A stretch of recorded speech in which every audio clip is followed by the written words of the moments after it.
Hello, it's Jim Jam here from the Is It Isekai podcast with another anime review for you. It's the fall 2024 season. We got a bunch of new anime, a bunch of returning anime getting out new seasons. Some of them returned right away. Some of them have taken a couple years, but we're happy they're back. I'm going to start out right now with another new one. Hopefully you guys are enjoying the reviews that have come out so far and getting some more out. Hopefully when you guys listen to this a few days later, you'll hear the podcast episode where we talk about some of our favorite anime that are coming back out, new anime, yada yada, yakety schmackety, all those different things that are coming out for the 2024 season. But right now I want to talk about one specifically because, well, I'm talking about this one because I enjoyed watching the episode, and also it kind of reminds me of another anime that came out recently within the last year or so. Of course, we have the parallel thought occurrence, thing that happens with anime.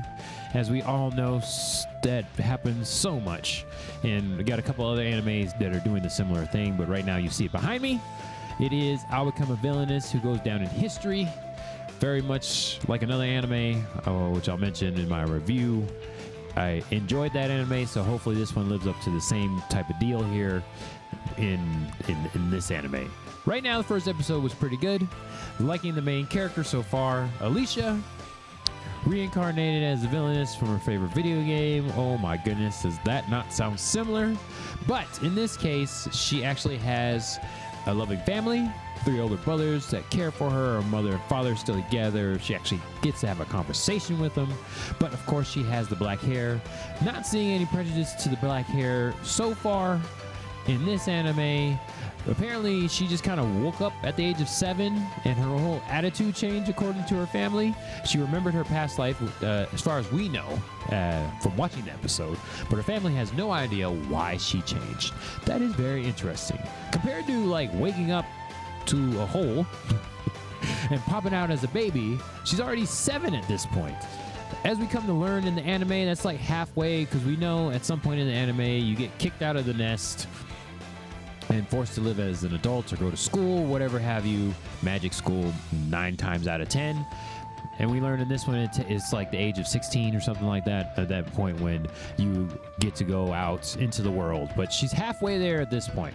So we do like that part compared to other reincarnation anime. We get to see, skip the first half of her child life and skip right to 7. So she's not a baby doing magical stuff. She's 7, growing up somewhat already, and apparently she already has crushes. We don't know if that's like her current body or her previous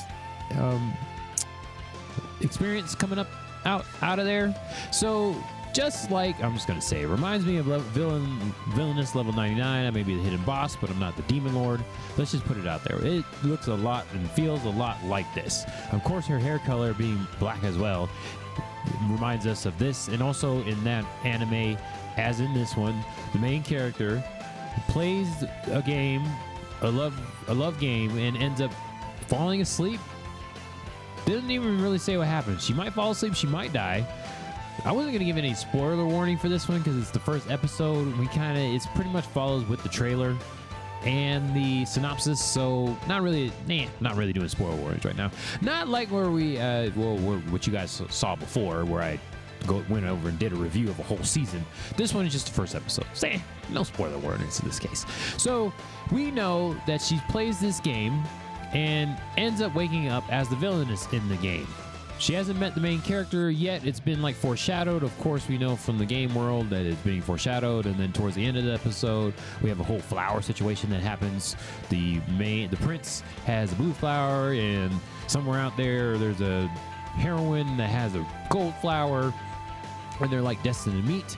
But as we see from the synopsis and over the course of the first episode, the prince has feelings for Alicia, even though she's still underage. We don't know how old he is. We're just going to assume that he's underage as well, because we don't want it to get weird, but there's like a half height. She's like half his height. So whatever happened, yeah, sure, whatever. As we know in normal human world, that women get a growth spurt before guys do. They just physically and emotionally mature faster, emotionally and physically mature faster than the boys.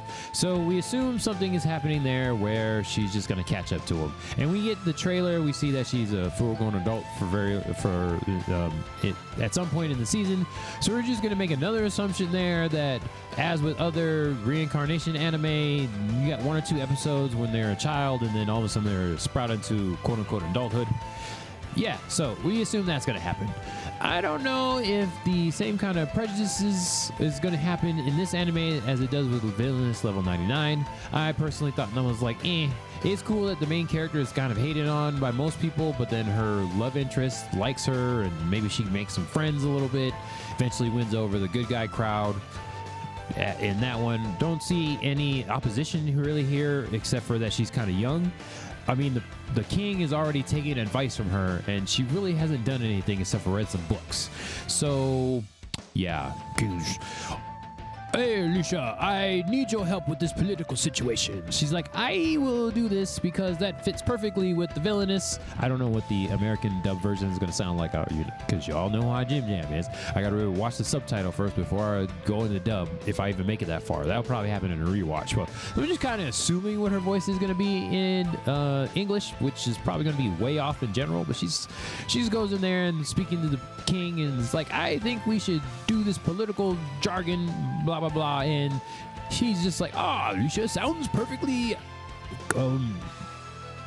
okay. I mean, he just goes along with it, and her brothers are there, her brother's friends are there, the prince is there, and they're like, oh my goodness, she's so smart. And of course, Prince falls more in love with her.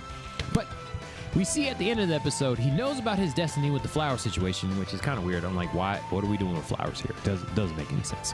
Well, come to find out, he knows about the destiny with the flower situation. It's sitting up there in his room, but he has his feelings for Alicia, so I'm excited to see how that's going to turn out. Is he going to end up falling for her instead of the main character? What's going to happen when Alicia meets the main character? Yada, yada, yakety schmackety.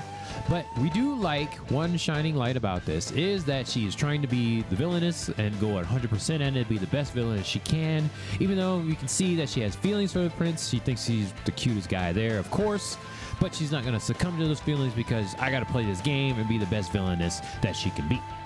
So we enjoy that part very much. All right, so the first episode is looking pretty good so far. I'm excited to see it all the way to the end. Looks like it's going to be about 12, 13 episodes, not too long of a season, as is typical nowadays. If we get anything more than that, it's like a big bonus, and we enjoy it so much. But that is all for now. Catch me with this anime, anyway, when I do the season review here in a couple of months. Not too much foreshadowing there. We see extra characters in the trailer you can see behind me. So I'm looking forward to see what the cast is going to round out about. Is she going to have like a love triangle situation? Because we know that's probably going to happen. But if you guys don't know, this is Jim Jam with Is It Isekai Podcast. I do have a podcast, so check the link below if you want to watch it. I try to do these reviews, the new anime reviews and the season 1 overview review. Keep it about 10 minutes. I'm doing pretty well so far, but that's all for now. Catch the Is It Isekai podcast with Jim Jam and Frost, hopefully every Tuesday of the month. We are doing well so far. Hooray, we made it through September, and now we're going into October. Doing all right, if I don't say so myself. But that's it for this review of I'll Become a Villainess Who Goes Down in History. Bye.